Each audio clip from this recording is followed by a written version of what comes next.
ಎಲ್ಲರಿಗೂ ನಮಸ್ಕಾರ. ಲತಾ ಲರ್ನಿಂಗ್ ಚಾನಲ್ಗೆ ಸ್ವಾಗತ. ಈ ಒಂದು ವಿಡಿಯೋದಲ್ಲಿ ರಾಜ ರಣಜಿತ್ ಸಿಂಗ್ ಅವರ ಬಗ್ಗೆ ಪುಟ್ಟದಾಗಿ ತಿಳ್ಕೊಳ್ಳೋಣ. ಒಂದು ರಾಜ್ಯದಲ್ಲಿ ರಣಜಿತ್ ಸಿಂಗ್ ಎಂಬ ರಾಜನಿದ್ದನು. ಅವನು ಸಿಂಹದಂತೆ ಧೈರ್ಯಶಾಲಿಯಾಗಿದ್ದನು ಮತ್ತು ಬಡವರ ಪಾಲಿಗೆ ತುಂಬ ದಯಾಳು ಆಗಿದ್ದನು. ಒಂದು ದಿನ ಅವರು ಉದ್ಯಾನದಲ್ಲಿ ವಿಹರಿಸುತ್ತಿದ್ದರು. ಅವರೊಂದಿಗೆ ಅವರ ಮಂತ್ರಿಗಳು ಮತ್ತು ಕೆಲವು ಪರಿಚಾರಕರು ಇದ್ದರು.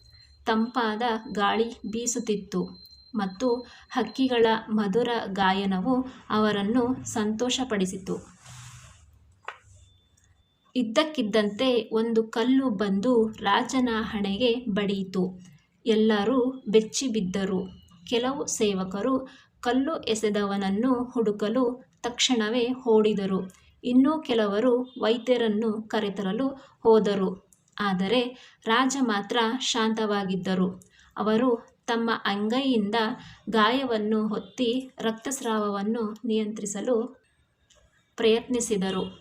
ಆಗ ತುಂಬ ಆತಂಕಗೊಂಡಂತೆ ಕಾಣುತ್ತಿದ್ದ ಒಬ್ಬ ವೃದ್ಧನು ಮುಂದೆ ಬಂದನು. ಅವನು ತನ್ನ ಭುಜದ ಮೇಲಿದ್ದ ಬಟ್ಟೆಯನ್ನು ತೆಗೆದು ರಾಜನ ಹಣೆಗೆ ಕಟ್ಟಿದನು. ನಂತರ ರಾಜನ ಪಾದಗಳಿಗೆ ಬಿದ್ದು ಅಳುತ್ತಾ, "ಓ ರಾಜನೇ, ನಿಮಗೆ ಗಾಯವಾಗಲು ಕಾರಣನಾದವನು ನಾನೇ. ದಯವಿಟ್ಟು ನನ್ನನ್ನು ಕ್ಷಮಿಸಿ. ನಾನು ಉದ್ದೇಶಪೂರ್ವಕವಾಗಿ ಹೀಗೆ ಮಾಡಲಿಲ್ಲ. ನೀವು ನೀಡುವ ಯಾವುದೇ ಶಿಕ್ಷೆಯನ್ನು ಅನುಭವಿಸಲು ನಾನು ಸಿದ್ಧನಿದ್ದೇನೆ" ಎಂದು ಹೇಳಿದನು.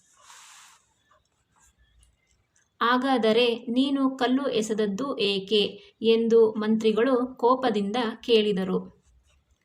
ವೃದ್ಧನು ರಾಜನ ಮುಂದೆ ಮಂಡಿಯೂರಿ ಕೈ ಮುಗಿದು, "ಮಹಾರಾಜನೇ, ನಾನು ತುಂಬ ದಣಿದಿದ್ದೆ ಮತ್ತು ಹಸಿವಾಗಿತ್ತು. ಒಂದು ಮಾವಿನ ಹಣ್ಣನ್ನು ತಿನ್ನಬೇಕೆಂದು ಆಸೆಯಾಯಿತು. ಆದ್ದರಿಂದ ಮಾವಿನ ಮರಕ್ಕೆ ಕಲ್ಲು ಎಸೆದೆ" ಎಂದು ಹೇಳಿದನು.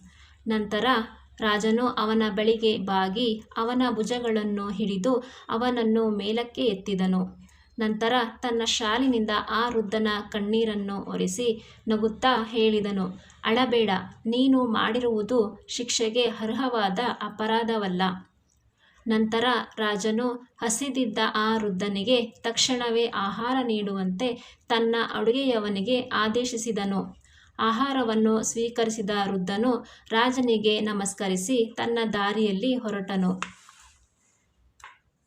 ರಾಜನು ತನ್ನ ಮಂತ್ರಿಗೆ, "ಇಂತಹ ಸಣ್ಣ ಪುಟ್ಟ ಘಟನೆಗಳಿಗೆ ಕೋಪಗೊಳ್ಳಬೇಡ.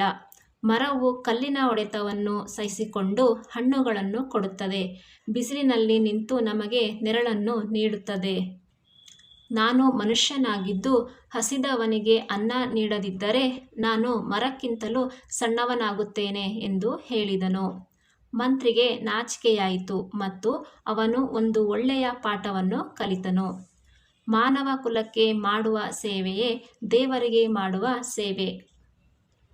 ಈ ಒಂದು ವಿಡಿಯೋ ನಿಮಗೆ ಇಷ್ಟ ಆದರೆ ಲೈಕ್ ಮಾಡಿ, ಶೇರ್ ಮಾಡಿ, ಹಾಗೆ ಸಬ್ಸ್ಕ್ರೈಬ್ ಮಾಡ್ಕೊಳ್ಳಿ. ಈ ವಿಡಿಯೋ ನೋಡಿದ್ದಕ್ಕೆ ಧನ್ಯವಾದಗಳು.